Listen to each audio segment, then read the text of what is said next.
கர்த்தருக்குள் பிரியமானவர்களே, ஜூலை 10 இன்றைய பனித்துளிகளின் தலைப்பானது மன்னிப்பதும் மறப்பதும். வசனம் எபேசியர் 4வது அதிகாரம் 32வது வசனம். ஒருவருக்கொருவர் தயவாயும் மன உருக்கமாயும் இருந்து கிறிஸ்துவுக்குள் தேவன் உங்களுக்கு மன்னித்தது போல நீங்களும் ஒருவருக்கொருவர் மன்னியுங்கள். மொரேவியன் மிஷனரிகள் முதலாக எஸ்கிமோக்களிடம் நற்செய்தியை அறிவிக்க சென்றபோது மன்னித்தல் என்ற வார்த்தை அவர்களுடைய மொழியில் இல்லை என்பதை அறிந்து ஒரு புதிய வார்த்தையை உருவாக்கினார்களாம். அந்த வார்த்தை இங்க்யூ மெகி ஜொங்நாய் நர்மிக் என்பதுதான். ஆனால் உங்களால் ஒருவேளை அதை உச்சரிக்க கூடாமல் இருக்கலாம். அதன் அர்த்தம் மிகவும் அழகானது, இனிமேலும் நினைத்து கூட பார்க்க முடியவில்லை என்பதுதான் அதன் அர்த்தம். 1946ஆம் ஆண்டு கொள்ளையடிக்கும் ஜெர்மனியின் நாட்டுப்புற கும்பலில் காட்லெஸ்கி என்ற வாலிபன் ஒருவன் இருந்தான். ஒரு சமயம் ஹெமில்மன் என்ற குடும்பத்தில் உள்ள 9 பேரையும் கொஞ்சமும் ஈவு இரக்கமில்லாமல் சுட்டு வீழ்த்தினான். வில்ஹெம் என்ற தகப்பனார் மற்றும் 4 குண்டுகள் பாய்ந்தும் உயிர் தப்பினர்.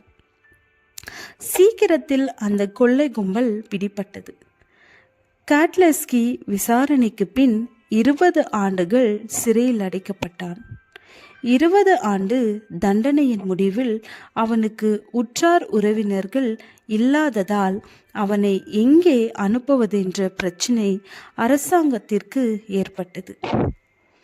ஹெமில்மன் வில்ஹெம் என்ற கிறிஸ்தவன் இதை கேள்விப்பட்டபோது அதிகாரிகளிடம் சென்று காட்லெஸ்கியை தனது பாதுகாப்பில் எடுத்துக்கொள்ள விரும்பினார். அவனை தன்னுடைய மகனாக வாழ விடுவிக்கும்படி வேண்டினார்.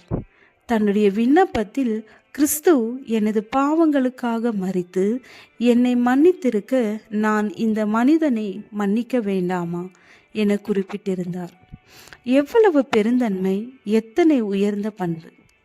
நம்முடைய பாவங்களை நாம் அறிக்கையிட்டால் பாவங்களை நமக்கு மன்னித்து எல்லா அநியாயத்தையும் நீக்கி நம்மை சுத்திகரிப்பதற்கு அவர் உண்மையும் நீதியும் உள்ளவராயிருக்கிறார். நான் வேண்டுமானால் மன்னித்து விடுகிறேன், ஆனால் மறக்க முடியாது என்று யாராவது சொன்னதை கேள்விப்பட்டிருக்கிறீர்களா? ஒருவேளை நீங்கள் கூட சொல்லியிருக்கலாம். நம்முடைய தேவன் எந்த பாவத்தையும் மன்னிக்க சுத்திகரிக்க உண்மையுள்ளவர். பவுல் சொல்வதை சற்று யோசித்து பாருங்களேன். நீ தீமையினாலே வெல்லப்படாமல் தீமையை நன்மையினாலே வெல்லு. நாம் தீமையினால் வெல்லப்படுகிறோமோ நன்மையினால் வெல்லப்படுகிறோமா? சிந்தியுங்கள், ஜெபியுங்கள். ஜெபம்.